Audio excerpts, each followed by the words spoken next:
Texas, December 1945. Snow is falling. Wow, real cow This is drive. rare for It's these parts. incredible. The kind of rare that makes He's old looking good ranchers today. look up at the Yes, sky and much shake their calmer now. heads.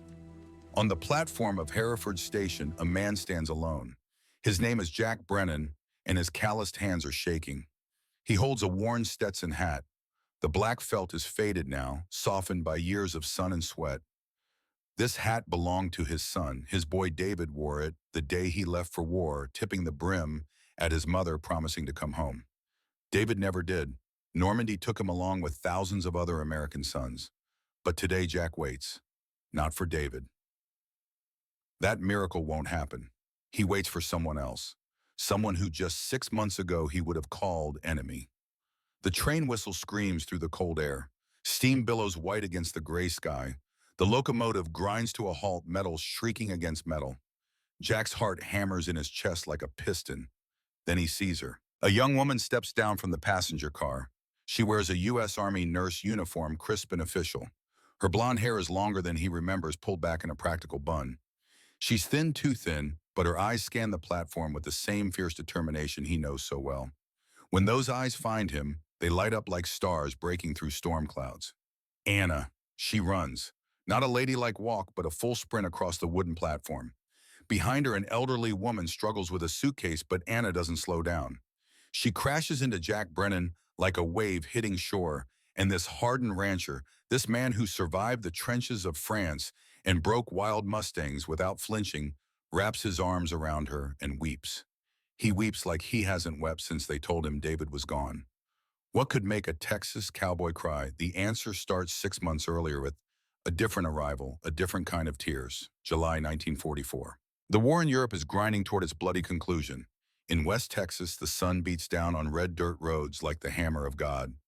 A military bus kicks up dust as it rolls through the gate of Camp Hereford. Inside that bus, 28 German women sit in silence. They are prisoners of war, enemies of the United States of America. They expected barbed wire. They expected guard towers and machine guns and cold-eyed soldiers who would treat them like the enemy they are. They expected hunger and cruelty and maybe death. Instead, they see cowboys, real cowboys. Men on horseback wearing wide-brimmed hats, their faces tanned dark by the Texas sun.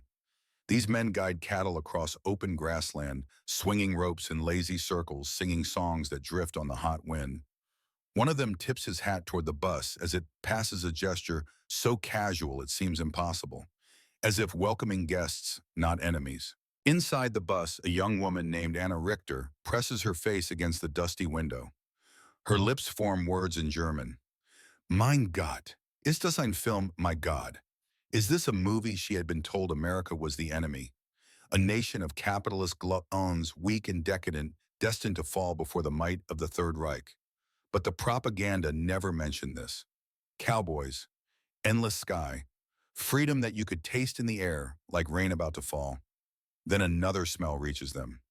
It cuts through the dust in diesel fumes, unmistakable and impossible. Bacon, real bacon frying somewhere in that camp. Not the ersatz meat paste they ate in Germany, not the sawdust sausages that turned your stomach. Actual pork hickory smoked, crisped to perfection. One of the women whispers, "Das ist unmöglich." That's impossible. But Anna Richter knows better. She learned long ago that impossible is just another word for unexpected. At 24 years old, she has already seen her world end. Dresden, the city of her birth, reduced to ashes by Allied bombers. Her father, Major Heinrich Richter, vanished into the chaos of war. Her mother's status unknown, somewhere in the smoke and ruins of a collapsing Reich. Anna became a Red Cross nurse because it was the only way to stay human in an inhuman war. She bandaged wounded soldiers, German and Italian, and even a few Allied prisoners. She held their hands as they died, boys of 18 and 19, calling for mothers who would never hear them. She learned that war doesn't make heroes. It just makes corpses. Then the Allies took Tunisia. Anna's field hospital was captured. Instead of execution, she was shipped across the Atlantic Ocean in the belly of a transport ship packed with other prisoners. 3 weeks of darkness and sickness and fear. Then America, then Texas, and now bacon. The bus stops. The engine ticks as it cools. Through the window, Anna can see the camp. It's nothing like she expected. There are fences, yes, But inside those fences, she sees men playing cards under a tree. She sees a vegetable garden. She sees what looks like a baseball diamond. An American captain steps onto the bus. He's maybe 40 with iron gray hair and eyes that have seen too much. But when he speaks, his voice is firm and somehow kind. "Ladies," he says in slow, clear English, "my name is Captain Morrison. You are prisoners of war of the United States Army. But you are also human beings, and in America we believe in certain things." He pauses, making sure they understand. Most of these women speak some English. Anna speaks it well. Her father insisted she learn back when learning English was still legal in Germany. Under the Geneva Convention, you have rights. You will work. You will be paid small wages. You will receive medical care. You will be treated with dignity. That last part is important. Dignity. It's what separates us from those we fight. When the women look at each other confused, dignity prisoners have no dignity. Prisoners are livestock to be used and discarded. That's what war teaches. But Captain Morrison isn't finished. Texas needs workers. Our boys are overseas fighting for freedom. The ranches and farms that feed this nation need hands. Your hands. You'll work 8 hours a day, 6 days a week.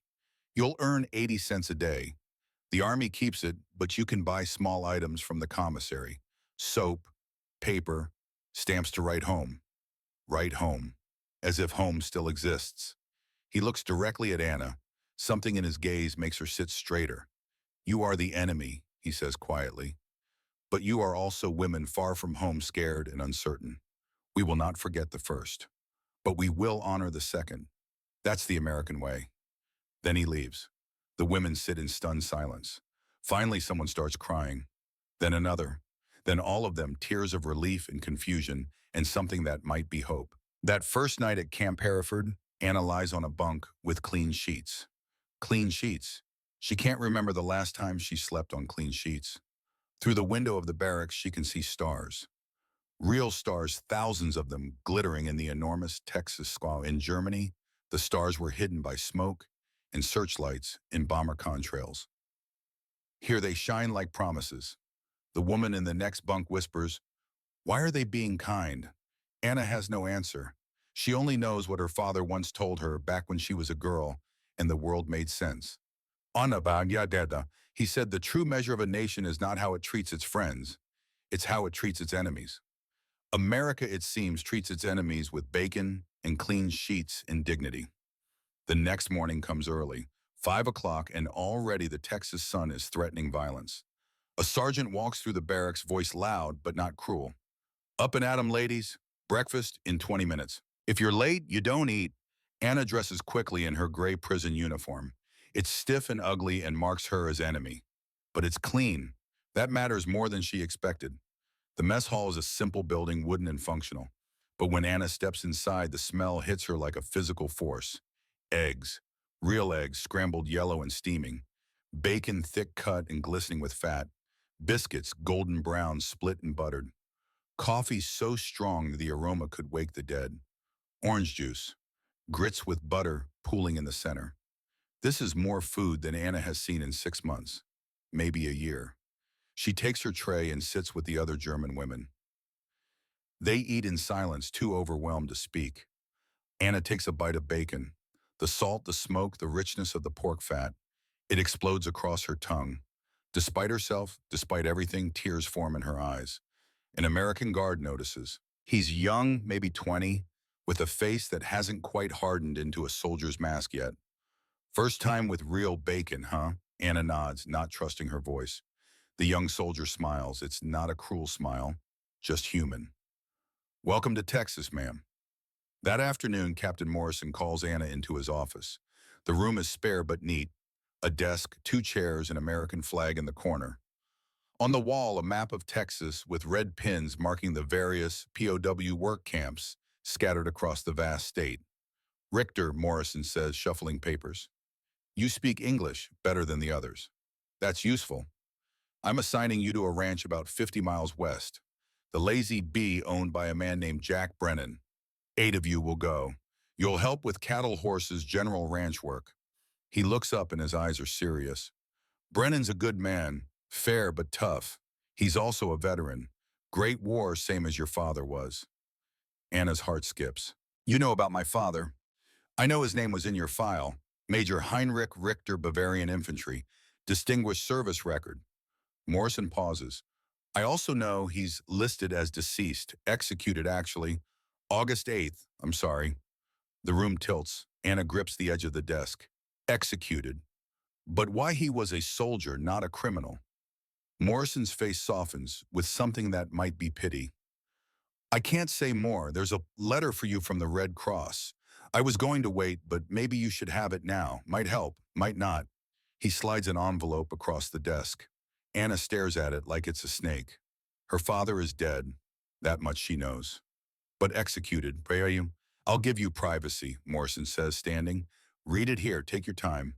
When you're ready, the truck leaves at 1400 hours. Then he's gone, and Anna is alone with the letter that will change everything. Her hands shake as she opens it. The paper inside is thin, official Red Cross stationery. The words blur and focus, blur and focus. Dear Miss Richter, we regret to inform you that Major Heinrich Richter was executed by the German government on August 8, 1944, for his participation in the July 20th assassination attempt against Adolf Hitler. Your father died a hero of conscience. His last words were, "Tell Anna to live free. Your mother is safe in Switzerland. Address enclosed." Anna reads it 3 times, then a fourth. The words don't change. Her father tried to kill Hitler. Her father who taught her to question, to think, to never follow orders blindly. Her father who turned off the radio when the Führer spoke. Her father who whispered that Germany was committing suicide and taking the world with it. Her father was part of the July 20 plot. The attempt to assassinate the madman who had destroyed their country, their lives, their future. And for that, her father died. Anna folds the letter carefully, puts it in her pocket. Then she stands, walks to the small window, and looks out at the Texas landscape. So much space, so much sky, so much freedom. Tell Anna to live free. She understands now. This isn't punishment. This is opportunity. Her father died so she could have this chance to live, to be free, to become something new. At 1400 hours, she climbs into the back of an army truck with 7 other German women. They bounce along dirt roads, dust billowing behind them like a signal fire. Anna doesn't speak. She watches the landscape roll past. Endless grassland. Windmills turning slowly in the hot wind. Cattle that look like toys from this distance, scattered across plains that stretch to the horizon. One of the women, a doctor named Elsa Weber, sits beside her. What did the letter say? Elsa asks quietly in German. That my father was a hero, Anna replies, and that I have to be worthy of his sacrifice. Elsa nods. She understands. They all understand. In this truck, they are all daughters of a broken nation trying to survive in the land of their enemies. After an hour of driving, the truck turns onto a smaller road. A wooden sign marks the entrance, Lazy Bee Ranch. Beyond it, the land opens up into what looks like a painting. A ranch house, low and weathered by wind and time. Barns and corrals, horses grazing in a pasture. And in the distance, more cattle than Anna can count. The truck stops. The engine dies. In the sudden silence, Anna can hear wind through grass, the creak of a windmill, the whinny of a horse. Then a man steps off the porch. He's tall, maybe 6'2", lean as a fence post. His age is hard to guess. Could be 45, could be 55. The sun has carved his face into something weathered and permanent. He wears a faded denim shirt, sleeves rolled to the elbows, revealing forearms roped with muscle and scarred from decades of hard work. His jeans are worn but clean. His boots are scuffed leather, dusty and practical. But it's the hat that Anna notices most. A Stetson black sweat-stained around the band shaped by years of sun and rain and wind. This is not a costume. This is a working hat, a tool as essential as the rope coiled on his hip. This is Jack Brennan. He looks at the 8 German women for a long moment. His eyes are blue-gray, the color of distant storms. His jaw is tight. When he speaks, his voice is gravelly, roughened by decades of shouting commands over wind and cattle. My name's Jack Brennan. You can call me Mr. Brennan or Tex. Most folks do. You're here to work, not vacation. I'll treat you fair if you work fair, but you need to know something. He pauses. The silence stretches. My boy died on a beach in France 3 months ago, fighting your people. So I ain't gonna be friendly, but I will be fair. That's all I got to offer. The words land like stones. Anna feels them in her chest. This man's son is dead because of Germany, because of her country, because of the war that took everything from everyone. But there's something else in his voice, not just anger, something deeper, grief, yes, but also a kind of tired honor. He made a promise to someone Anna can tell, and he's keeping it even though it's killing him inside. A woman appears from the house. She's maybe 48 with graying brown hair pulled back in a bun. Her dress is simple, practical. Her hands carry a tray with glasses of water and cornbread wrapped in cloth. But her eyes are empty, not cruel, just absent, like she's looking through the world instead of at it. This is Sarah Brennan, Jack's wife, David's mother. She hands out the water glasses one by one, mechanical, silent. When she reaches Anna, their eyes meet for just a second. In that second, Anna sees an ocean of grief. This woman has not just lost her son, she has lost herself. Anna takes the glass. Thank you, Mrs. Brennan. Sarah flinches at the German accent. Her hand trembles, but she nods barely and continues down the line. When she's done, she walks back into the house without a word. Jack watches his wife disappear. For just a moment, his face cracks. Then he sets it hard again. Follow me. I'll show you the bunkhouse. They walk past the main house, past a barn that smells of hay and horse and leather. Behind it sits a smaller building, wooden with 4 windows and a simple door. Inside are 8 bunks, 4 on each side. Clean blankets folded at the foot of each bed. A small wood stove for winter, shelves for belongings. It's simple, but it's clean, and it's more than a prison has any right to be. You'll work dawn to afternoon 6 days a week, Jack says. Sundays off. You can go to church in town if you want supervised. You'll eat breakfast and dinner with us at the main house. Lunch is in the field. Any questions? Anna raises her hand, hesitant. Jack nods at her. Mr. Brennan, what kind of work will we do? Ranch work, herding cattle, mending fence, feeding horses, whatever needs doing. You ever ride a horse? Anna shakes her head. None of them have. Then you'll learn. Can't work a ranch without riding. Tomorrow morning, 5 a.m. we start. For tonight, rest. Privy's out back. Wash basin in the corner. My wife will bring dinner at 6. He turns to leave, then stops. Turns back. One more thing. You see that hat rack by the door? They nod. Tomorrow morning, there'll be hats hanging there for each of you. Work hats. In Texas, you can't work cattle without a hat. Sun'll kill you otherwise. When you put on that hat, you ain't prisoners no more. You are ranch hands. Act accordingly. Then he's gone, boots crunching on gravel as he walks back to the main house. The women stand in silence. Finally, Elsa speaks. He's testing us, she says in German. The hats. He wants to see if we'll wear them. Of course we'll wear them, another woman says. We have no choice. But Anna understands. It's not about choice. It's about acceptance. If they wear those hats, they're accepting his authority, accepting their place in this strange new world, accepting that at least here they can be something other than enemy. That night, Anna can't sleep. She lies on her bunk staring at the wooden ceiling. Through the window, she can see the stars again. So many stars. In Dresden, before the bombs, she used to make wishes on stars. Childish, but comforting. She thinks about her father, Major Heinrich Richter, who taught her to ride a bicycle and solve equations and question everything, who read her stories about knights and honor and doing right even when it's hard, who died trying to save Germany from itself.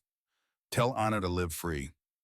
She thinks about David Brennan, who she never met, a boy who died on a beach in Normandy, killed by German machine guns. Maybe even guns manned by boys she had nursed in field hospitals. The grotesque symmetry of war.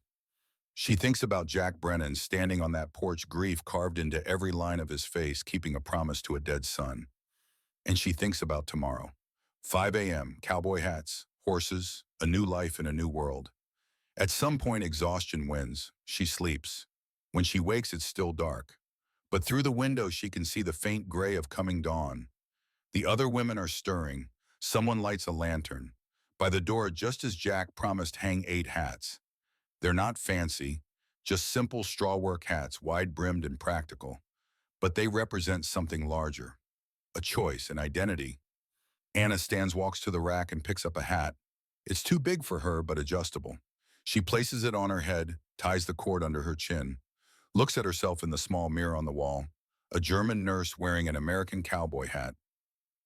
It should look ridiculous, but somehow it doesn't. Somehow it looks like a beginning. The other women follow. One by one they put on the hats. Some laugh nervously, others cry quietly, but they all do it. When they step outside, the Texas sky is turning pink and gold. The air is cool, but the promise of heat hangs in it like a threat. Jack Brennan is already up, standing by the corral waiting. When he sees them in those hats, something shifts in his face. Not a smile, but maybe the ghost of one. "All right then," he says. "Let's see if we can make cowboys out of you Germans. Follow me." He leads them to the barn. Inside, 8 horses are already saddled. They're quarter horses, sturdy and calm, chosen for their gentle temperament. Jack walks to the first one, a bay mare with kind eyes. "This here's Liberty," he says, patting the horse's neck. 15 hands, 6 years old. Gentle as they come. "She'll be yours, Richter." He looks at Anna. "You speak English best. You'll learn first. Rest of you watch. Then you try." Anna approaches Liberty slowly. The horse is enormous up close, all muscle and heat and life. Liberty turns her head, studying Anna with one large brown eye. "Put your hand out," Jack instructs. "Let her smell you. Horses need to know who you are before they trust you." Anna extends her hand, trembling. Liberty's breath is warm on her palm. Then the horse nuzzles her hand, soft and curious. Something in Anna's chest cracks open. When was the last time any living thing looked at her without fear or hate? When was the last time anything trusted her? Tears come. She can't stop them. They spill down her cheeks, hot and unexpected. Jack sees but says nothing. He just adjusts the stirrup and hands Anna the reins. "Pain ain't weakness, girl," he says quietly. "Crying ain't shame. Now get on up. Foot in the stirrup, grab the horn, swing your leg over. That's it." Anna climbs up. It's awkward, clumsy, but she makes it. Suddenly, she's sitting on a horse 8 feet off the ground, and the world looks different from up here. Liberty shifts her weight. Anna gasps, gripping the saddle horn with white knuckles. "Easy," Jack says. "Don't fight her. Feel her. Breathe with her. A horse and rider gotta be partners, not master and slave. Out here, trust matters more than force." Anna tries. She closes her eyes, feels Liberty's warmth beneath her, feels the horse's breathing steady and calm, tries to match it with her own. "Good," Jack says. "Now pick up the reins. Not too tight. You ain't trying to control her. You're trying to guide her. There's a difference." Anna picks up the reins, leather worn smooth by countless hands. She holds them gently. "Now give her a little nudge with your heels. Just a gentle squeeze. Tell her you want to move." Anna does. Liberty takes a step, then another, and suddenly, impossibly, they're walking. Anna Richter, daughter of Dresden, enemy of America, is riding a horse across a Texas ranch. "That's it," Jack says, walking beside them. "You're doing fine. Keep breathing. Keep feeling. The horse knows when you're scared. She'll match your energy. You stay calm, she stays calm." They walk around the corral, one lap, then another. With each step, Anna feels something changing. The fear loosens its grip. The tension in her shoulders eases. She begins to feel the rhythm of Liberty's gait, the gentle rocking motion. By the 3rd lap, she's almost relaxed. "All right," Jack says. "Bring her to a stop. Just gentle pressure on the reins. Tell her you're done for now." Anna pulls back slightly. Liberty stops, responsive and smooth. Jack nods. "Not bad for your first time. Tomorrow we'll work on turning and trotting. For now, dismount. Left foot out of the stirrup. Swing your leg back over. That's it. Good." Anna slides down. Her legs are shaky. Her heart is pounding. But she's smiling. Actually smiling. She realizes Jack is watching her. His expression is complicated, sad and surprised and something else. "You're a natural," he says. Then quieter. "My boy David loved horses. Started riding at 4 years old. By the time he was 10, he could outride any cowboy in 3 counties. The mention of David hangs in the air like smoke. "I'm sorry about your son, Mr. Brennan," Anna says. The words feel inadequate, but they're all she has. Jack's jaw tightens. For a moment, she thinks he won't respond. Then he says something that changes everything. Richter, that name mean anything special to you? It's my father's name. Why? Jack turns Liberty back toward the stable. Over his shoulder, he says, I knew a German officer in the Great War. Heinrich Richter, Bavarian infantry. We were enemies one day, shared a cigarette in a Christmas truce the next. He was a good man, honest enemy. Rare thing. That your father? Anna's world tilts on its axis. Yes, that was my father. Major Heinrich Richter. Jack stops, turns, looks at her for a long, searching moment. Then you come from good people, he says finally. Your daddy was a soldier, not a fanatic. There's a difference. He understood honor. That counts for something. He walks away, leading Liberty back to her stall. Anna stands frozen in the dusty corral, the Texas sun rising higher, burning away the cool of morning. This man whose son her country killed just called her father honorable. In that moment, something fundamental shifts. This isn't just survival. This is a chance to become something new, to honor her father's last words, to live free. The rest of that first week passes in a blur of new experiences. Anna and the other women learn to ride, though none are as quick as Anna. They learn to herd cattle, to repair fence, to read the land and sky for signs of weather. Their hands blister, then callous. Their skin burns, then tans. Their muscles ache, then strengthen. Jack Brennan is a hard teacher, but a fair one. He expects much, but gives much in return.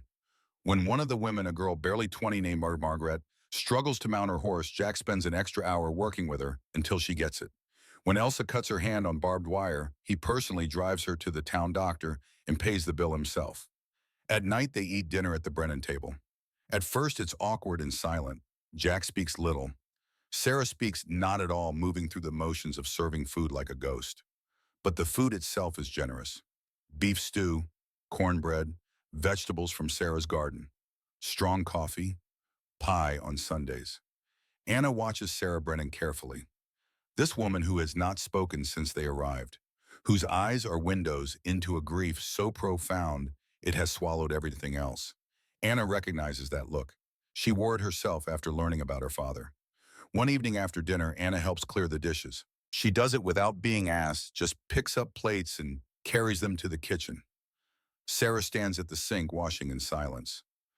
Mrs. Brennan, Anna says quietly, I know I cannot ease your pain, but I want you to know I am sorry. For your son, for this war, for everything. Sarah's hands stop moving in the soapy water. She stands very still. For a long moment, Anna thinks she won't respond at all. Then Sarah turns. Her eyes are red, but there's something in them now. Recognition, maybe. Or just exhaustion, finally cracking. You lost someone too, Sarah says. Her voice is rusty from disuse. I can see it in you. The same emptiness. It's the first time Sarah has spoken since they arrived. Anna nods. My father, he died trying to stop the madness. He failed. Sarah dries her hands on her apron. She looks at Anna, really looks for the first time. My David died on that beach, Sarah says slowly, painfully. And I wanted to die with him. Part of me did. But Jack won't let me. He made me a promise. Keep living, keep the ranch running, honor David by not giving up. She touches Anna's hand, brief and light. Maybe that's what we do now, Sarah says. Keep living. For them. From that night on, Sarah speaks a little more each day. Not much, but enough. The ghost becomes a person again, slowly, painfully, but real. And Jack notices. Anna sees him watching his wife at dinner, hope and fear warring on his weathered face. This German girl, this enemy's daughter, has done something he couldn't do. She's brought his wife back from the edge of the void. On Saturday evening of that first week after the day's work is done, Jack finds Anna brushing Liberty in the stable. The light is golden through the barn doors, dust motes dancing in the air. The smell of hay and horse and leather is comforting, now familiar. Richter, Jack says, got something for you. He holds out a pair of boots, not the ill-fitting things she's been wearing. Real cowboy boots, worn but well-made hand-stitched leather. These were my son's, Jack says, his work boots. The fancy ones are buried with him. But these got life left in them, and your feet are about his size. Try them on. Anna stares at the boots. This is more than clothing. This is handing over a piece of David Brennan, a piece of a father's grief. Sir, I cannot take these. They're too precious. That's exactly why you should take them, Jack says firmly. Boots are meant to be worn.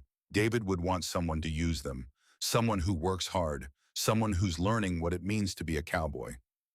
Anna takes the boots with trembling hands. She sits on a hay bale and pulls them on. They fit perfectly. The leather is soft shaped by David's feet and now shaping to hers. Jack watches silent. Then he says something that will echo through the years to come. You're a good worker, Anna. Better than some men I've hired. You listen, you learn, you don't complain. That's the cowboy way. My boy would have respected that. It's the first time he's called her by her first name. Not Richter, Anna. She stands testing the boots. They feel right, like they belong. Thank you, Mr. Brennan. I'll honor them. And him. Jack nods. I believe you will. He turns to leave, then stops. One more thing. Tomorrow's Sunday. My wife wants to go to church in town. First time since David died. She wants you to come with us. You don't have to, but I think it would mean something to her. Anna understands. Sarah is reaching out, trying to connect, using Anna as a bridge back to the world of the living. I'll come, Anna says. I'd be honored. That night, Anna writes in a small journal she bought from the camp commissary. The first entry reads, Day 7 in Texas. My hands are blistered. My back aches. I am sunburned and exhausted. But I am also alive. More alive than I've been since Dresden burned.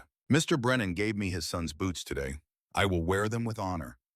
I will prove that I am worthy of the second chance America has given me. Father, if you can hear me beyond the grave, I am living free, just as you wanted. She closes the journal and looks out the window. The stars are bright. The night is vast. And somewhere in that vastness, Anna Richter is finding something she thought she'd lost forever. Hope. Sunday morning arrives with a quiet that feels almost sacred. Anna wakes before dawn habit now, but there's no work bell. Through the window, the Texas sky is pale lavender, promising heat, but offering this brief moment of coolness. She dresses carefully in her cleanest prison uniform, gray and stark, the only thing she has that might pass for church clothes. The boots, David's boots. She pulls them on and they feel like armor, like protection, like belonging. When she steps outside, Jack and Sarah are waiting by a dusty Ford truck, old but well-maintained. Sarah wears a navy dress with small flowers, her hair pinned up properly. She looks almost like a woman again instead of a ghost. Jack wears a white shirt actually ironed and a string tie. His Stetson is brushed clean. Morning, Anna, Sarah says. Her voice is still quiet, still fragile, but it's there. Real. Morning, Mrs. Brennan. The drive to Hereford takes 30 minutes. The truck rumbles over dirt roads past other ranches, past fields where oil derricks pump like giant mechanical birds drinking from the earth. Jack drives in silence, one hand on the wheel, the other resting on the open window frame. Sarah sits between them, her hands folded in her lap. You should know, Jack says finally, folks in town might not be friendly. You being German and all, some lost boys overseas, some still got boys fighting. Don't take it personal. Just keep your head up and your dignity intact. Anna nods. She expected this. Hatred is easier than understanding. She knows that better than most. Hereford is a small town, maybe 2,000 souls built around one main street with a grain elevator at one end and a church at the other. The Methodist church is white-clapboard, simple and honest with a bell tower that catches the morning sun. People are gathering outside, men in their Sunday best, women in modest dresses, children scrubbed clean and squirming. When Jack's truck pulls up, conversations stop. Heads turn, eyes narrow. Anna can feel the weight of their stares. She's wearing an enemy uniform to an American church, in a town that has sent its sons to die fighting her people. The audacity of it burns in her chest, but she lifts her chin. Dignity, Jack said. She can manage that much. They walk toward the church entrance, Jack on one side of Sarah, Anna on the other. A human shield of stubborn decency. An older woman approaches. She's maybe 60, with steel gray hair and a face carved by years of hard prairie wind. She looks at Anna with eyes like flint. Jack Brennan, she says, you bring a Nazi to God's house. The word Nazi hits like a slap. Anna flinches but doesn't retreat. Jack's voice goes cold and flat. Mrs. Henderson, this is Anna Richter. She works my ranch. She's a Christian woman seeking worship. Last I checked, the Lord don't ask for passports at the door. Mrs. Henderson's mouth presses into a thin line. But before she can respond, a man steps forward. He wears a sheriff's badge on his chest and authority in his bearing. This is Tom Garrett, 55 years old, with the kind of face that has seen too much and forgiven too little. Jack, Sheriff Garrett says, you mind telling me what you're thinking? I'm thinking it's Sunday, Tom, and I'm taking my family to church.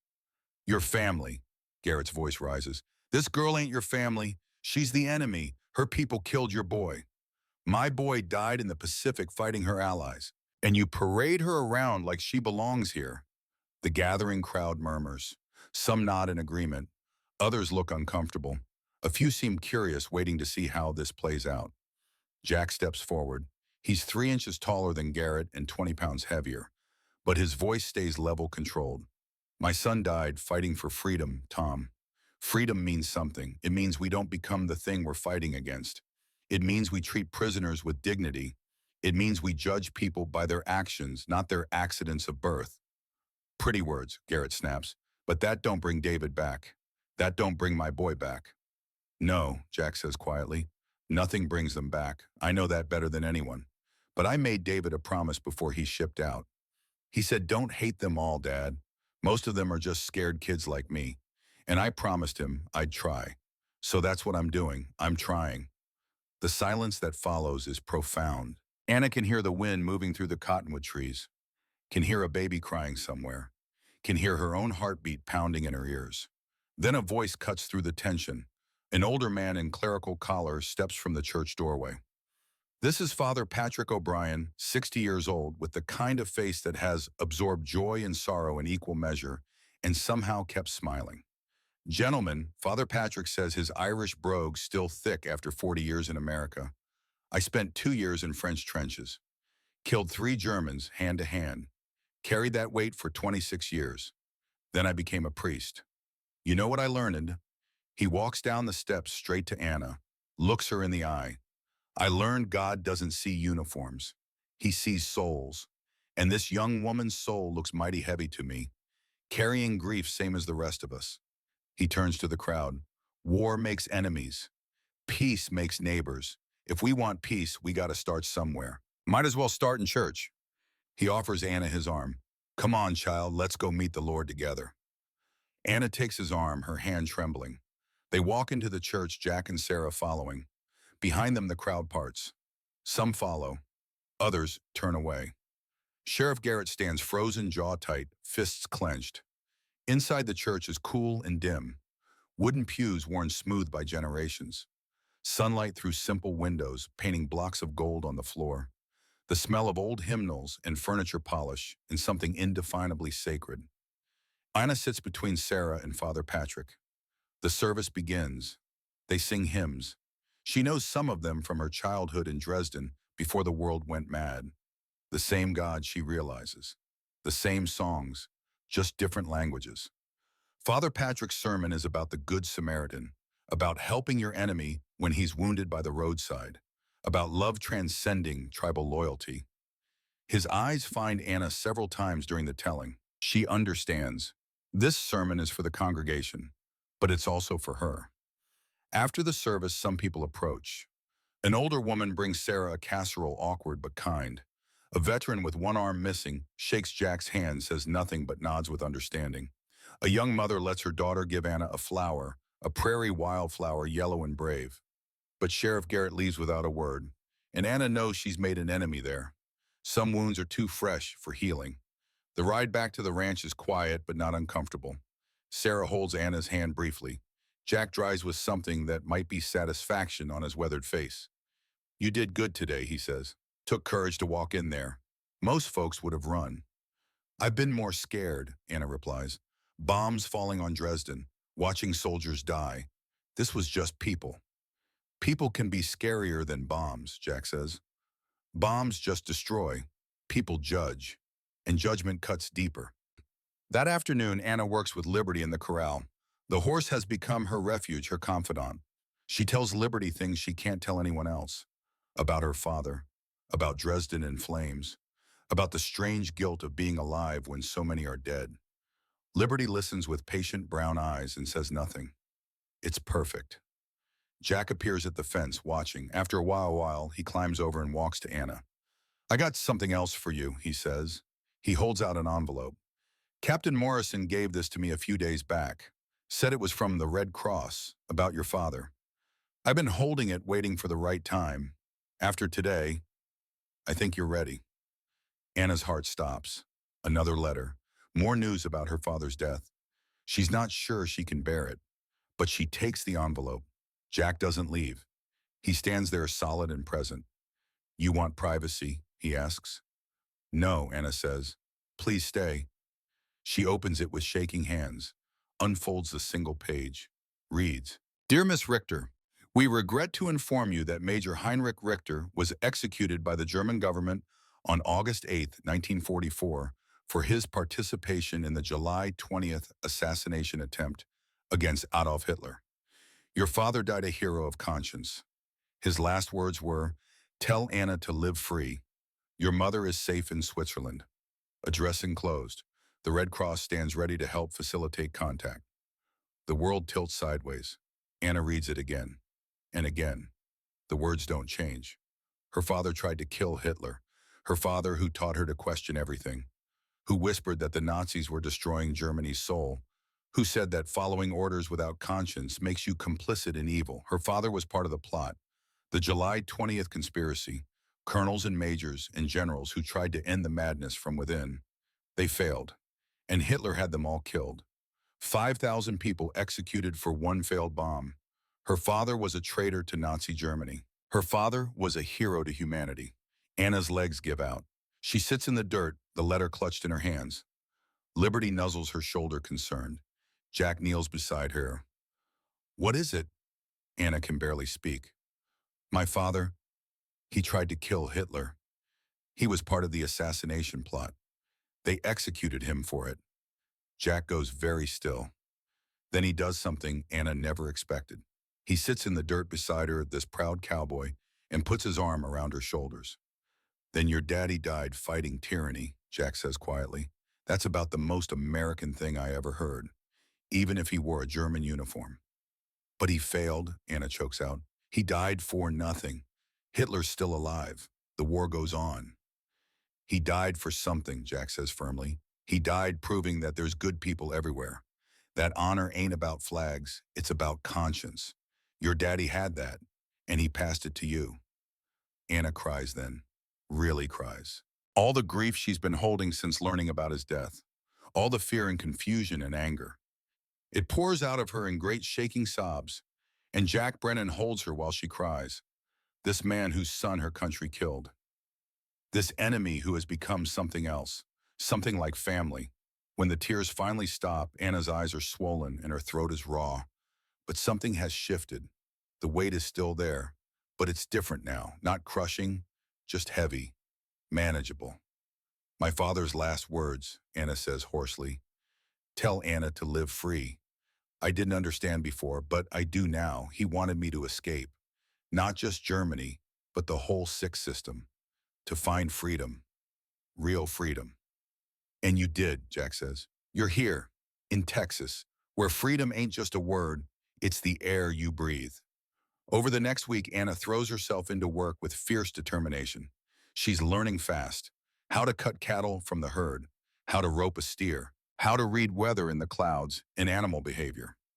How to mend tack and shoe a horse and dig post holes in the hard Texas earth. Her hands are rough now, calloused like a working woman's hands. Her face is tan brown lines forming at the corners of her eyes from squinting into the sun. She's losing the soft edges of her old life, becoming something harder, something tougher. Jack notices. One evening after a long day moving cattle to new pasture, he rides up beside her. You're a natural at this, he says. Most folks take months to learn what you picked up in weeks. You got the gift. The gift? For understanding animals, for reading land, for doing hard work without complaining. That's rare. My David had it. Not many others do. The mention of David no longer feels like stepping on a landmine. It's become natural a way of keeping him present. Tell me about him, by him, Anna says, about David, if it doesn't hurt too much. Jack rides in silence for a long moment. Then he starts talking. David was born in a snowstorm. Sarah almost didn't make it. But he came out hollering mad as hell, ready to fight the world. He was like that his whole life. Fierce, stubborn, kind though, never mean. He'd cry when we had to brand calves, but he'd do it anyway because it was necessary. Jack's voice gets soft, distant. He loved horses more than people, I think. Used to sleep in the barn sometimes just to be near them. When he turned 16, I gave him that Stetson you saw, the black one. His face lit up like Christmas. He wore it every day until he left for basic training. Where is it now? Anna asked quietly.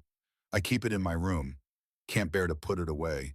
Can't bear to look at it too long either. They ride on. The sun is setting, painting the sky in violent shades of orange and purple. The kind of sunset that makes you believe in something larger than yourself. He wrote me a letter, Jack continues, 3 days before D-Day. Said he was scared but ready. Said he was proud to fight for freedom. And then he said something I'll never forget. He said, Dad, if something happens to me, don't let hate win. The Germans we're fighting, most of them are just boys like me, following orders. Promise me you'll remember that. Jack's voice breaks. He clears his throat hard. I promised him. And then they sent me the telegram. Killed in action, June 8th, 1944. I wanted to break that promise. Wanted to hate every German soul on earth. But I couldn't, because I gave my word to my boy. Anna's eyes are wet. That's why you took us in, the prisoners. That's why. To keep a promise. To honor my son by being the kind of man he believed I was. Thunder rumbles in the distance. Anna looks up. Clouds are building on the western horizon, dark and ominous. The air has that electric feel that means serious weather. Jack sees it too. Storm coming. Big one. We need to get the herd to shelter. Now. They ride hard back to the ranch. Jack's already shouting orders before they dismount. Get the cattle to the east pasture. Close to the barn. Secure the horses. Board up the windows. Move people. The sky turns an ugly green color. The wind picks up, gusting 40-50 miles per hour. The temperature drops 20 degrees in 10 minutes. This is tornado weather. Anna has never seen a tornado. In Germany, they don't happen. But she's heard the stories. Trains thrown like toys. Houses ripped from foundations. People vanished into the sky. She runs to help move the cattle. 200 head, all spooked by the changing pressure. They're skittish, ready to bolt. One wrong move and they'll stampede. Jack positions the workers. Anna on the left flank. Elsa on the right. Other hands scattered around the nervous herd. Sarah even comes out, first time she's worked cattle since David died. The first raindrops hit like bullets. Then the sky opens up. Rain so thick you can barely see 10 feet. Lightning cracks overhead, thunder following so close it shakes your bones. The cattle panic. They run. 200 animals each weighing 1,000 pounds running blind in a thunderstorm. Straight toward the barbed wire fence that marks the ravine. If they hit that fence at full speed, dozens will die. Torn apart by wire. Broken legs. Thousands of dollars lost. Maybe the ranch itself lost. Jack spurs his horse forward, shouting over the storm. Turn them! We gotta turn the herd! Anna kicks Liberty into a gallop. The horse responds instantly, powerful and sure despite the mud and rain and chaos. They race alongside the stampede, trying to get ahead of the lead animals. Anna has been riding for 2 weeks. 2 weeks. And now she's supposed to stop a cattle stampede in a thunderstorm. It's insane. But Liberty knows what to do. The horse cuts left, angling toward the front of the herd. Anna trusts her, gives her head, lets the horse make the decisions. They reach the lead steer, a massive bull with wild eyes and fear driving him. Anna pulls her lariat, the rope Jack taught her to use. She's not great with it yet. She's missed more throws than she's made. But this one has to count. She swings the rope. Once. Twice. Releases. The loop sails through the rain and catches the bull around the horns. Liberty immediately plants her hooves and pivots, using her weight and momentum to pull the bull's head around. The bull turns, and because cattle follow the leader, the herd turns with him. away from the fence, toward safety, toward the barn pasture. Anna's arms feel like they might tear from her shoulders. The rope burns her palms even through her gloves. But she holds on. Liberty holds on. Together, they redirect 200 panicked cattle away from disaster. Jack appears beside her, taking the rope, adding his strength. I got him. Let go. Anna releases. Her hands are shaking so hard she can barely control them. Liberty is heaving exhausted. But they did it. They saved the herd. The cattle mill and the barn pasture still agitated but contained. The storm rages overhead. Hail starts falling, chunks of ice the size of walnuts hammering the ground like artillery. Into the barn, Jack yells. Everyone inside. They run, Anna, Jack, Sarah, Elsa, the other workers. They crowd into the big barn with the horses. The hail pounds the roof like drum fire. The wind screams. Something crashes outside, probably a shed roof torn loose. They stand there soaked and exhausted, adrenaline still singing in their veins. Jack looks at Anna. His face is unreadable. Then slowly he starts to laugh. Not cruel laughter, amazed laughter. You crazy German girl, he says, shaking his head. You just saved $10,000 worth of cattle with 2 weeks of riding experience. That's either the bravest or the stupidest thing I ever saw. Which do you think it was? Anna asks, still shaking. Both, Jack says. Definitely both. Sarah appears with blankets. She wraps one around Anna's shoulders and their eyes meet. Sarah is crying, but she's smiling too. Thank you, Sarah whispers, for saving our ranch, for saving Jack's dream, for saving everything. Then Sarah hugs her, pulls her close and holds her like a daughter, and Anna realizes something profound. This isn't just about cattle or money or ranches. This is about family, about people taking care of each other, about finding belonging in the least likely place. The storm passes after an hour. When they emerge, the ranch is battered but intact. One shed roof is gone. A few fence posts are down, but the cattle are safe. The horses are safe. The people are safe. That night, after everything is secured and dinner is eaten, and the exhausted workers stumble to their bunks, Jack stops Anna on the porch. Sit with me a minute, he says. They sit on the porch steps, looking out at the clearing sky. The stars are emerging, washed clean by the storm. The air smells of rain and earth and new beginnings. What you did today, Jack says quietly, that was cowboy work. Real cowboy work. Not the movie kind. The kind where you risk everything to save what matters. The kind where you trust your horse and your training and you don't think, you just act. He reaches into his pocket and pulls out something small. A silver badge, tarnished but still shining. It's shaped like a star. This was my daddy's, Texas Ranger badge. He gave it to me when I was 18. Said it meant I was a man. Said it meant I could be trusted with important things. He places it in Anna's hand. You earned it his today. You're a cowboy now, a real one. And I want you to know, my son would have been proud to ride with you. Anna looks at the badge, feels its weight, understands what it represents. Not just skill, but character, trust, family. Thank you, Tex, she says, using the nickname naturally for the first time. I won't let you down. You already proved that. They sit in comfortable silence. Inside the house, Anna can hear Sarah humming, actually humming, a sound that has been absent for months. You gave me my wife back. Jack says, so quiet Anna almost doesn't hear. When David died, Sarah died with him. She was just walking around a ghost. But you, somehow you reached her, gave her a reason to care again. We shared the same grief, Anna says. That creates a bond. It's more than that. You showed her that life goes on, that there's still good work to be done, still people worth caring about. Jack stands, his old knees creaking. You're a blessing, Anna Richter. I don't say that lightly, but it's true. He goes inside, leaving Anna alone with the stars and the silver badge and the profound realization that she has found something she never expected to find in America. Home. September arrives with cooler mornings and the smell of autumn in the air. Anna has been at the Lazy Bee Ranch for 2 months now. 2 months that feel like 2 years, or maybe 2 lifetimes.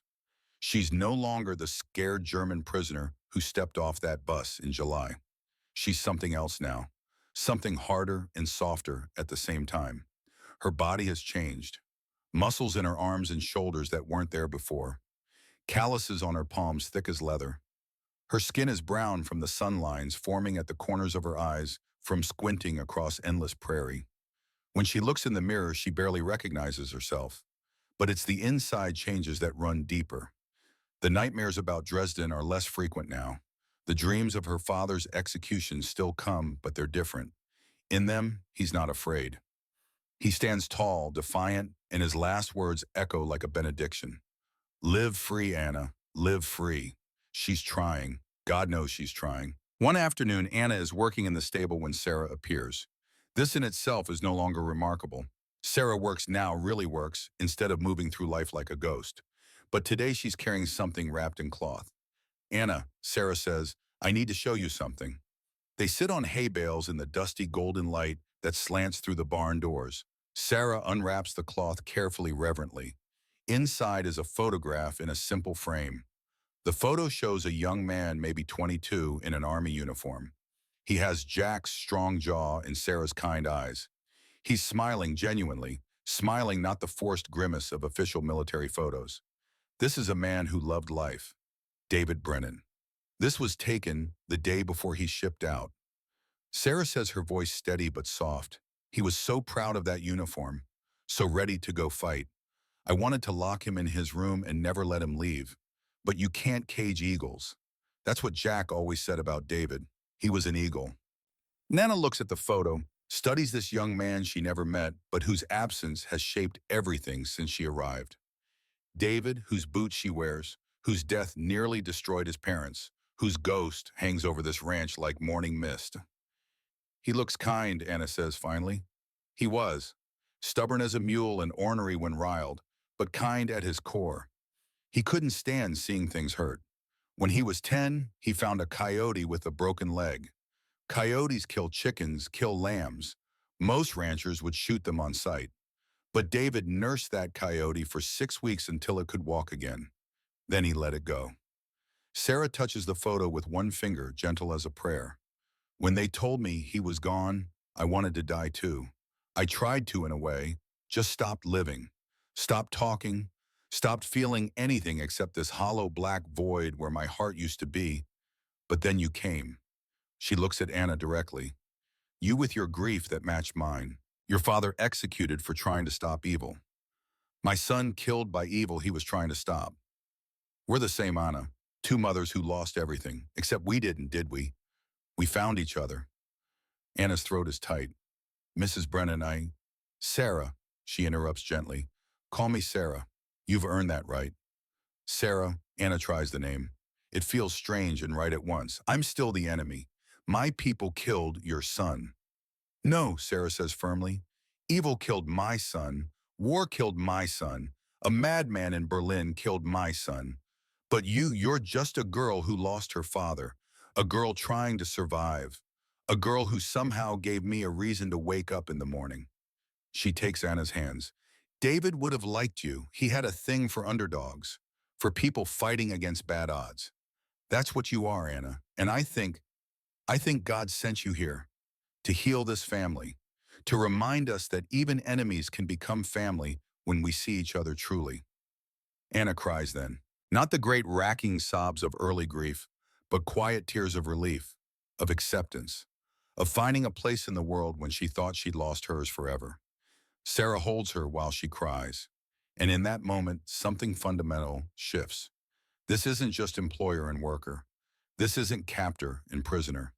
This is mother and daughter, not by blood, but by choice, by shared sorrow transformed into shared strength.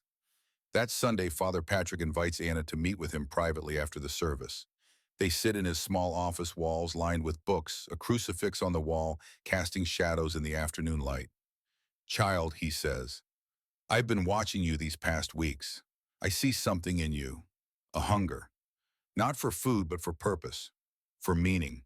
Tell me, what are you searching for? Anna considers the question. What is she searching for? I don't know who I am anymore. Father, she says finally, I was Anna Richter, daughter of a German officer. Then I was Anna Richter, nurse in the Deutsches Rotes Kreuz. Then I was Anna Richter, prisoner of war. Now I'm What? A cowboy, an American, a traitor to my country. Are you a traitor? My father died trying to kill Hitler.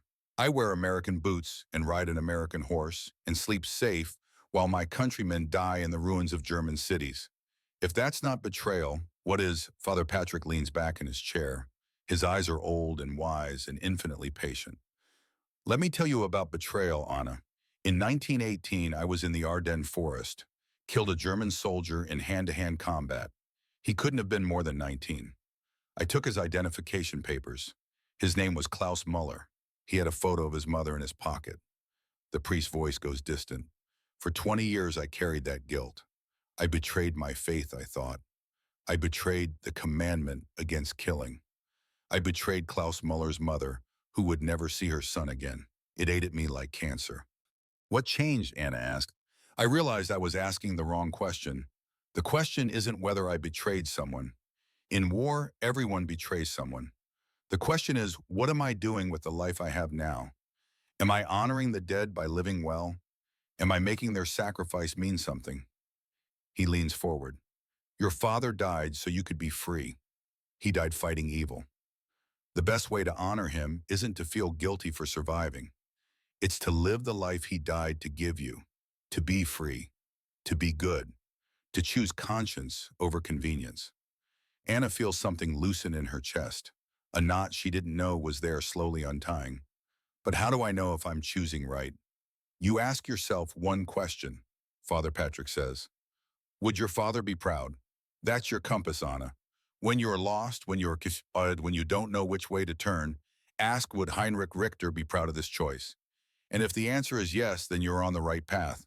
That evening, Jack calls Anna to his office. It's a small room off the main house cluttered with ledgers and cattle records in the accumulated paperwork of running a ranch. He sits behind his desk, looking older than usual, tired. Sit down, Anna. We need to talk about your future. Anna sits. Her heart is pounding. Is she being sent away? Did she do something wrong? Jack folds his hands on the desk. War can't last forever. Eventually it'll end. When it does, you'll have a choice.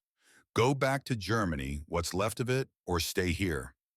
I want you to know if you choose to stay, I'll sponsor you. Permanent residency, path to citizenship. You can work this ranch legal, earn proper wages. Build a life. Anna stares at him. Sir, I'm your enemy. No, Jack says flatly. You're my best ranch hand. You brought my wife back from the dead. You saved this ranch during that storm. You work harder than most men I've hired. That ain't enemy behavior. That's family behavior. Family. That word again. I can't ask you to decide now, Jack continues. War might go on another year, 2 years, who knows? But I want you thinking about it. You got options, Anna. You don't have to go back to ruins and starvation and chaos. You can stay here, in Texas, where you belong. Anna's mind is reeling. Stay in America, become American. The thought is terrifying and thrilling in equal measure. Can I think about it, she asks. Of course you can. Take all the time you need. Just know the offer's real, and it stands as long as I'm breathing. October comes with its crisp mornings and the first whisper of winter. Anna is working with Liberty in the far pasture when she sees Jack's truck approaching. He parks and walks toward her carrying something. It's a hat box, old battered but carefully preserved. Got something for you, Jack says. He opens the box. Inside is a Stetson, not a work hat. A real Stetson black felt perfectly shaped with a leather band stamped with silver conchos. It's beautiful. It's also clearly expensive, the kind of hat a man saves for special occasions. This was David's, Jack says, his voice rough. His graduation present when he turned 18. He wanted to be a rancher like his old man. Never got the chance. He lifts the hat out of the box, holds it with both hands like it's made of glass. I've been keeping this in my closet. Couldn't bear to look at it. Couldn't bear to put it away. But Sarah and me, we talked, and we think David would want someone to have it. Someone who loves this land like he did. Someone who works it honest and treats it right. He holds the hat out to Anna. We want you to have it. Anna can't breathe. This isn't just a hat. This is a piece of David. A piece of Jack and Sarah's grief and love and hope. This is a symbol of everything they've lost and everything they're trying to rebuild. I can't, Anna whispers. It's too much. It's exactly enough, Jack says. Put it on.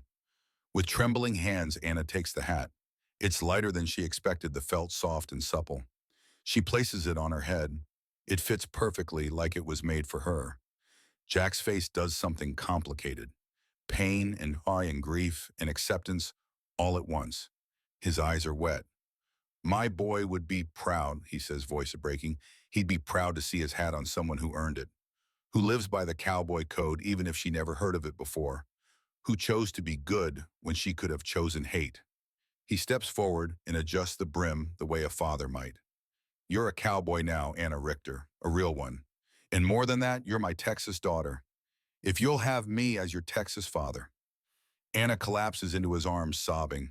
All the grief, all the fear, all the love she's been holding pours out. And Jack holds her, this hard man softened by loss and reforged by grace, and he cries too. They stand there in the middle of a Texas pasture, two broken people holding each other up, while Liberty grazes nearby, and the autumn sun paints everything gold. Winter passes into spring. The war grinds on, but news from Europe suggests it's ending. Germany is collapsing. Berlin is surrounded. Hitler's thousand-year Reich is dying in fire and rubble. Then in late April 1945, word reaches the ranch. Hitler is dead. Suicide in his bunker. Germany is surrendering. The war in Europe is over. The women in the bunkhouse react in different ways. Some cry with relief, others with shame. A few with a complicated mixture of both. Anna feels numb. Germany is defeated. The nation that birthed her, that killed her father, that started this whole catastrophic war is broken. She should feel something. Grief, relief, vindication. But all she feels is tired. So very tired. Captain Morrison visits the ranch a week later. He gathers the 8 women who work there. Ladies, he says, the war's over. You'll be repatriated starting in June. Sent back to Germany. You can return to whatever's left of your homes. He pauses, looks uncomfortable. However, if any of you wish to apply for permanent residency in the United States, I'm authorized to process that paperwork. It's not guaranteed. But if you have a sponsor, if you've been model workers, there's a chance. 3 hands go up, Anna's, Elsa's, one other woman, a young clerk named Hilda. Most want to go home, even to ruins, even to starvation. Home is home, and the pull is stronger than reason. Morrison nods. I'll need to speak with your sponsors. Make sure they understand what they're committing to. After he leaves, the women who are going home look at Anna with something between confusion and betrayal. One of them, an older woman named Margaret, speaks in German. How can you stay with them after what they did to our country? Anna replies in German, her voice quiet but firm. What they did, Margaret, we started this war. We elected Hitler. We built the camps. We invaded our neighbors. Yes, the Allies bombed our cities. But we brought that on ourselves, and these people, these Americans, they could have treated us like animals. Instead, they treated us like human beings. That means something. Margaret shakes her head. You've forgotten who you are. No, Anna says. I've remembered. My father died fighting Hitler. He died trying to save Germany from itself. The best way I can honor him is to choose the values he died for. Freedom, conscience, human dignity. And I found those things here, in Texas, with Cowboys. That evening, a town meeting is held in Hereford. The question, should German POWs be allowed to stay after the war? The church is packed, ranchers and farmers and townspeople. Jack and Sarah take Anna with them, sitting in the front row. She wears David's Stetson, a statement of belonging. Sheriff Tom Garrett stands up first. Anna's heart sinks. Garrett has been cold to her since that first Sunday. Polite but distant, definitely not an ally. But when Garrett speaks, his voice is different, softer somehow, uncertain. I opposed these Germans from day one, he says. I hated them for killing my boy. My Jimmy died on Iwo Jima fighting their Japanese allies. And I wanted every last one of them to suffer like I was suffering. He looks directly at Anna. But I've been watching the Brennan Ranch. I seen these women work. Seen them save Jack's cattle in that storm. Seen them help Sarah Brennan come back from the edge. And I gotta say, they're better Americans than some folks I know who were born here. He pauses, his face working with emotion. Miss Richter, your daddy died trying to kill Hitler. You've worked harder than any man in this county. You brought the Brennans back from grief that would have destroyed most people.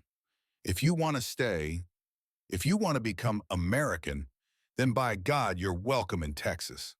The room erupts in applause. Not everyone claps. Some sit stone-faced, but enough do, enough to matter. Anna stands, her heart pounding. She has to say something, anything. Thank you, Sheriff Garrett. Thank you all. But I have to tell you something. I can't stay. Not yet. The room goes silent. My mother is alive in Switzerland. She's alone. She's all I have left of my family. I have to go back to Europe. I have to find her. I have to bring her here if she'll come. Because that's what family does. That's what cowboys do. They keep their promises. They don't abandon people who depend on them. Jack stands beside her. Anna, if you go back, they might not let you return. It's risky. I know, Anna says, but it's right. My father taught me that doing right matters more than playing safe. So I'm going back. And when I find my mother, I'll bring her home. To Texas, to the Lazy Bee, to the family I've found here. She looks at Jack and Sarah. If you'll still have me. Sarah is crying, smiling through tears. Jack's face is proud and terrified at once. Then he does something that silences the entire room. He reaches up, takes off his own Stetson, the one he's worn for 30 years, the one that's shaped to his head and carries his sweat and his history, and he places it on Anna's head, over David's hat. Two hats, father and son. You're a Brennan now, Jack says, his voice carrying to every corner of the church. Not by blood, but by choice, by honor, by the cowboy code. You go find your mother, you bring her home, and we'll be here waiting. That's a promise, a cowboy's promise. Anna throws her arms around him, around Sarah. The three of them stand there holding each other while the town watches this miracle. Enemies becoming family, grief transforming into grace, hate being defeated by love, one stubborn choice at a time. The months that follow are a blur of paperwork and waiting. Anna's application for permanent residency is approved contingent on her return. She books passage on a military transport ship heading back across the Atlantic, back to Europe, back to find her mother. The day she leaves, the entire ranch comes to see her off. Elsa, who's staying at a neighboring ranch, the other workers, even Sheriff Garrett, who shakes her hand with genuine respect. But it's saying goodbye to Jack and Sarah that breaks her. They stand at the train station in Hereford, the same station where this story will end, but they don't know that yet. Sarah packs a bag with food for the journey, sandwiches and apples and cookies enough to feed an army. Jack presses money into Anna's hands. For your mother, for tickets, for whatever you need, it's your wages plus a little extra. Don't argue. Anna doesn't argue. She just hugs him. Thank you, she whispers, for everything, for seeing me when you could have only seen the enemy, for giving me a home when I had none, for being the father I lost. You come back, Jack says fiercely. You bring your mother and you come back. This is your home now, you hear me? This is your home. The train whistle blows. Anna has to go. She boards, finds a seat by the window. As the train starts to move, she looks out. Jack and Sarah are standing on the platform, holding hands, waving. The morning sun catches on Jack's silver hair, makes Sarah's tears shine like diamonds. Anna touches the two Stetsons on the seat beside her. David's and Jack's, the weight of two men's love and trust and hope. The train carries her east, toward the coast, toward a ship, toward Europe and uncertainty and the hard work of finding her mother in the chaos of defeated Germany. But she will find her, and she will bring her back. Because that's what cowboys do. December 1945. Snow falling on Hereford Station. Jack Brennan standing alone holding a worn Stetson, his hand shaking. The train arrives, steam and screaming metal and the cold bite of winter air. Then he sees her. Anna steps down wearing a U.S. Army nurse uniform. She's thinner, older somehow, but her eyes are fierce and bright. Behind her, helped down by a conductor, is an elderly woman, frail but standing tall, gray hair and Anna's same determined chin. Maria Richter, Anna's mother. Anna sees Jack. Her face transforms, joy like sunrise breaking through storm clouds. She runs, crashes into him like coming home. Jack wraps his arms around her and weeps, great shaking sobs of relief and joy. His Texas daughter has come home. Sarah appears from the truck running despite her bad knee. She embraces Anna, then turns to Maria. Welcome, Sarah says in careful German. She's been practicing for months. Willkommen, you are home. Maria looks around, at the snow, at the train station, at this weathered cowboy and his kind wife, at her daughter alive and whole and happy. This is Texas, she asks in accented English. This is Texas, Anna confirms. This is home. 6 months later, June 1946, Amarillo Courthouse. Anna raises her right hand. Jack stands beside her on one side, Sarah on the other. Maria in the front row, crying happy tears. Elsa and Sheriff Garrett and Father Patrick and half the town packed into the courtroom. The judge, an old man who lost 2 sons in the war, reads the oath. Anna repeats it, her voice steady and clear. I hereby declare on oath that I absolutely and entirely renounce and abjure all allegiance and fidelity to any foreign prince, potentate state, or sovereignty of whom or which I have heretofore been a subject or citizen. When she finishes, the judge places an American flag in her hands. Miss Anna Richter, welcome to the United States of America. You are home.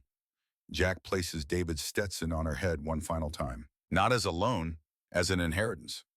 Welcome home, daughter. The years that follow are good ones. Anna marries a schoolteacher named Robert Mills in 1948. They have 3 children. She continues to work the Lazy Bee Ranch, teaching horsemanship to anyone who wants to learn, teaching the cowboy code to a new generation. Maria lives with them until she dies peacefully in 1959, surrounded by grandchildren who speak English with Texas accents. Jack and Sarah live into their 80s, watching Anna build the life David never got to have. When Jack dies in 1972, Anna is holding his hand. His last words are, "Tell David I kept my promise." Anna Brennan, as she's known, now lives on the Lazy Bee Ranch until she dies in 2006 at age 86. Her funeral is the largest Hereford has ever seen. Veterans come from 3 states. Former students, now grandparents, themselves speak of her kindness and her strength. They bury her in her cowboy boots, David's worn work boots that she wore until they fell apart. They bury her in that black Stetson, faded now but treasured. On her gravestone, words she chose herself: Anna Richter Brennan, daughter of 2 fathers, citizen of 1 freedom, cowboy forever. In 1985, a young reporter interviews Jack Brennan for a story about POWs in Texas. The old cowboy, then 87, sits on his porch looking out over land he's worked for 70 years. The reporter asks, "Why did you help that German girl?" Jack is quiet for a long time. Then he says, "People ask me that. Truth is, she helped me more than I helped her. When David died, I lost faith in everything. In Guayanada, in America. In the future, Anna reminded me what this country really means." He looks directly at the camera. "It ain't about who you were born. It's about what you choose to become. That's the cowboy way. That's the American way. My son died defending that idea. Anna lived it. She proved that even enemies can become family when we see each other truly, when we choose conscience over hate, when we keep our promises." The interview ends there, but the tape preserved in the Texas Historical Society captures one more moment. After the camera stops rolling, Jack looks out at the sunset and says quietly to no one in particular, "I kept my promise, David. She came home, and she made us whole again." That's the story of Anna Richter and Jack Brennan, enemy and cowboy, prisoner and rancher, daughter and father, 2 broken people who found each other in the vast Texas prairie and proved that the greatest American value isn't military might or economic power. It's the simple, stubborn choice to see the human being behind the uniform, to offer dignity when you could offer hate, to keep your promises even when it costs you everything. That's the cowboy code. That's the American promise. And in a world that seems to be forgetting those lessons, maybe it's time we remembered them again. If this story touched you, share it. Tell someone. Because these values, these choices, they matter. They mattered in 1944. They matter now. They'll matter as long as people have the courage to choose conscience over convenience, to choose love over hate, to choose family over fear. That's Anna's legacy. That's Jack's promise kept. And it's ours to carry forward.